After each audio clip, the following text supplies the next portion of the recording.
Alright guys, sa mapagpalang araw sa inyong lahat, mayroon tayong reaction video dito kay Rob Trip. Executive Secretary Lucas Bersamin, National Economic and Development Authority or NEDA, Secretary Arsenio Bersamin at Department of Budget and Management BBM, Secretary of Amera Pangandaman and Department of Agriculture or DA. Alright? At panoorin po natin dito sa Bersamin on blank bycam item. Wala raw silang kinalaman. Alright? Panoorin na po natin. And the Interpol makes the request. Good afternoon po. ES, ilang porsyento po ba, and Secmina, yung nabago po sa NEP o President's Budget na isinabit sa Kongreso, kasama po ba yung mga lumitaw na blank items dun sa nabago sa NEP? Wala po ba talagang alam si PBBM, ang ating Pangulo, dun po sa mga sinasabing blank items? Kaya tuloy yung trabaho ulit bumalik po sa ating Pangulo na isa-isa niya tuloy kinakausap ang bawat agencies para lamang dun sa kanilang mga proyekto, program para apektuhan ng mga tinapyas na budget sa ating GAA. Thank you po. Alisin natin sa consciousness ninyo na kami may kinalaman sa mga blank pages na sinasabi ninyo, no? That is why we resented so much yung impression that the President was given a blank check. Wala kaming kinalaman doon sa... Ay, wala raw kilalaman si Bersamin non blank check bycam items na yan. Now sa Congress yun.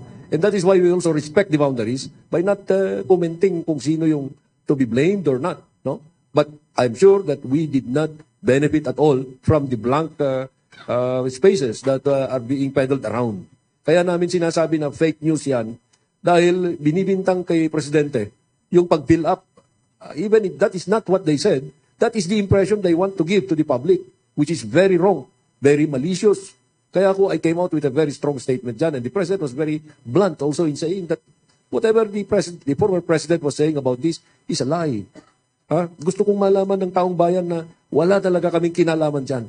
Tanungin ninyo, mga congressmen, mga senators. And that is all that we can say at this point. Yes, isa po ba sa implication po ng mga pagbabago sa NEP ay yung araw-araw pong kinakausap ng Pangulo, isa-isa yung mga government agencies, kaya po tuloy parang bumalik yung trabaho sa ating Pangulo? Anong ibig sabihin?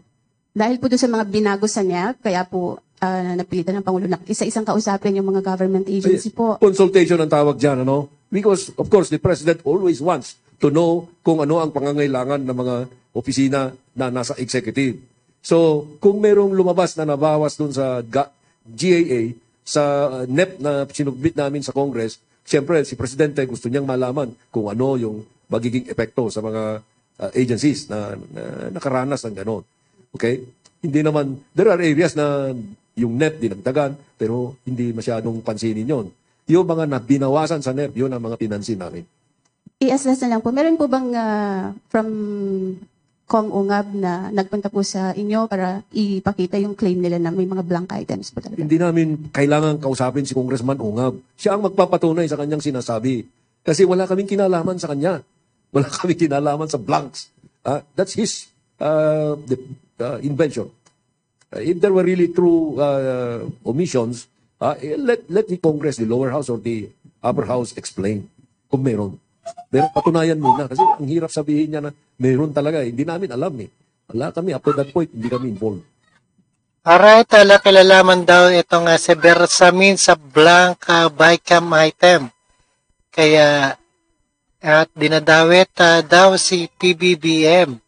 Alright? Roughly 13% yung buong change. 787 billion. Ana Bajo, GMA News Online.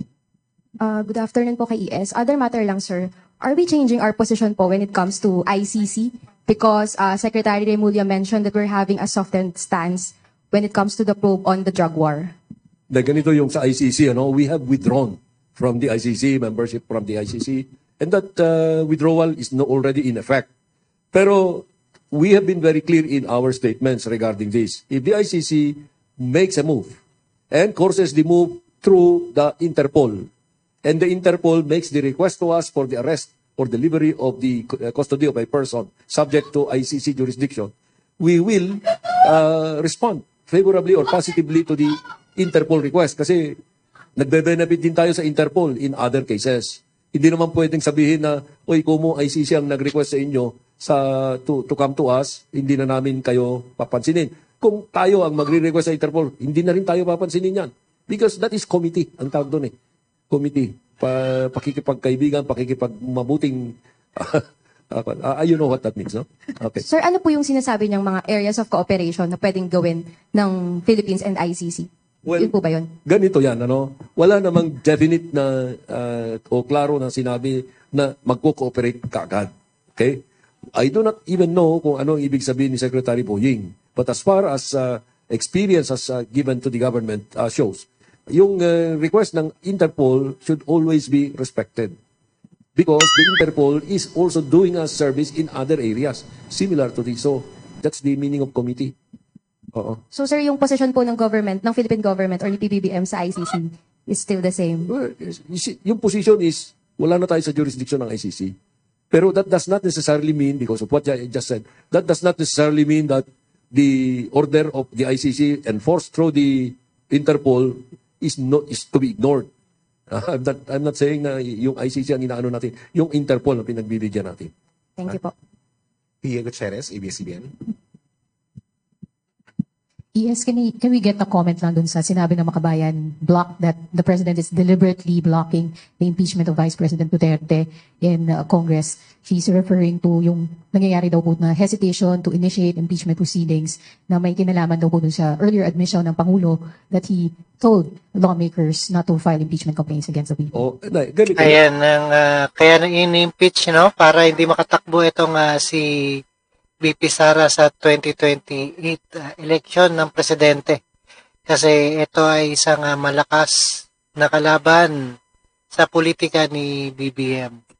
Let's understand this in the proper context. No?